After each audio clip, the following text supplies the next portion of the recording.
వెంటనే తొందరగా రెస్పాండ్ అవుతారు అండ్ మీకు హెల్ప్ కూడా చేస్తారు. సో అర్థమైంది అనుకుంటాను ఇది కూడా. అండ్ ఇంకా ఇక్కడ చాలా మంది పొదుపు సంఘాల మహిళలు కూడా వచ్చారు కదా. సో మీరు కూడా అమ్మా మెయిన్ ఏంటంటే మీరు ఇప్పుడు మీ కాళ్ళ మీద నిలబడడానికి మీరు కొంచెం కొంచెం డబ్బులు కూడా పెట్టుకోవడము అవన్నీ కూడా చేస్తున్నారు చాలా జాగ్రత్తగా. సో మీ దగ్గర మీ అకౌంట్లో డబ్బులు కూడా చాలా జాగ్రత్తగా కాపాడుకోవాలి. ఇప్పుడు ఏమవుతుందంటే సైబర్ క్రైమ్ అనేది జరుగుతుందన్నమాట. అందరికీ ఇంటర్నెట్ వచ్చింది, అందరికీ ఫోన్లు వచ్చాయి, అందరికీ బ్యాంక్ అకౌంట్లు పాస్వర్డ్లు ఇవన్నీ వచ్చాయి. సో మీరు ఏం చేస్తారంటే మీ అకౌంట్ పాస్వర్డ్లు కానీ మీ అకౌంట్ డీటెయిల్స్ కానీ ఎవ్వరికీ ఇవ్వకూడదు. అర్థమైంది కదా. మీ డబ్బులు మీకు చాలా చాలా సేఫ్గా ఉండడం ముఖ్యం. సో ఎవరైనా ఫోన్లు చేసి బ్యాంక్ నుంచి ఫోన్ చేస్తున్నామని కానీ లేకపోతే మీకు ఇంత అంటే మీరు కనుక ఇంత ఇన్వెస్ట్మెంట్ కనుక చేస్తే మీకు చాలా రెట్లు డబ్బులు వెనక్కి వస్తాయని కానీ ఇట్లాంటివి ఏమైనా చెప్పినప్పుడు దయచేసి మోసపోవద్దు. ఇట్లాంటి కేసులు కూడా మేము చాలా చూస్తున్నాం. మీరు కష్టపడి డబ్బులు కొంచెం కొంచెం పొదుపు చేసి పెట్టుకుంటున్నారు, అట్లాంటి డబ్బులు ఎవరికో మీరు ఉచితంగా మోసపోయి ఇచ్చేస్తున్నారు. సో ఇట్లాంటివి కూడా ఇట్లాంటి వాటి బారిన కూడా పడొద్దు అని మీకు తెలియజేస్తున్నాను.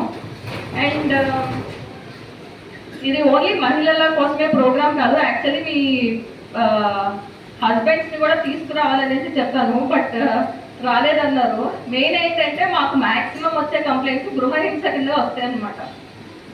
దాంట్లో రీజన్ ఏంటంటే చాలా మంది తాగి ఇంటికి వచ్చి గొడవ పెట్టుకోవడం,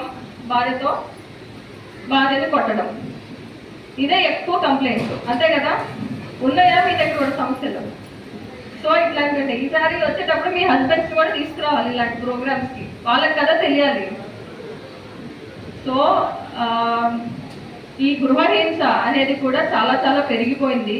ఈ మందు తాగడం వీటి వల్ల ఇళ్ళకు వచ్చి మహిళల్ని వేధించడం ఇట్లాంటివి కూడా జరిగాయి. బట్ మీరు దయచేసి కుంగిపోవద్దు.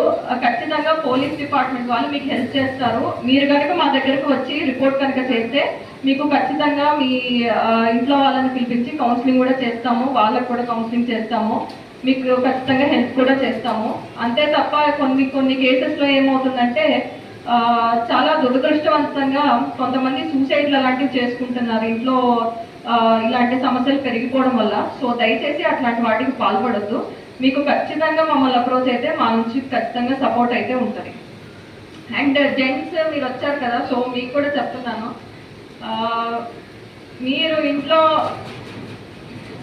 మీ పిల్లలు మీ వైఫ్ ఎంత భద్రంగా ఉంటారో అది మీ చేతుల్లోనే ఉన్నట్టు. అంటే బయట ఎలాగో ఫేస్ చేయాల్సినవి చాలా సమస్యలు ఎదుర్కొంటారు, బట్ ఇంట్లో మీరు కూడా మీ డాటర్స్ పట్ల కానీ మీ వైఫ్స్ పట్ల కానీ ఎప్పుడూ కూడా ఈ హెరాస్మెంట్ అనేది చేయకూడదు. తాగి వచ్చి కొట్టడం ఇట్లాంటివి మీరు కూడా చేయకూడదు.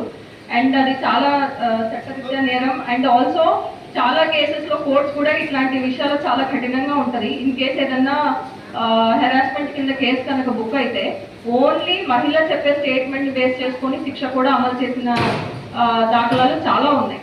సో అది కూడా గుర్తుపెట్టుకోండి. అండ్ మీ పిల్లల్ని కూడా చాలా జాగ్రత్తగా పెంచాలి, ఎస్పెషల్లీ బాయ్స్. నేరాలు జరుగుతున్నాయంటే మెయిన్గా డిసిప్లిన్ లేకపోవడము, అబ్బాయిలు బయట తాగి తిరగడము, ఈవ్ టీజింగ్ చేయడము, కాలేజీల దగ్గర తిరగడం ఇలాంటివి చేస్తున్నారు. సో అది కూడా మనం కట్టడి చేస్తే డెఫినెట్గా ఇంప్రూవ్మెంట్ అనేది ఉంటుంది.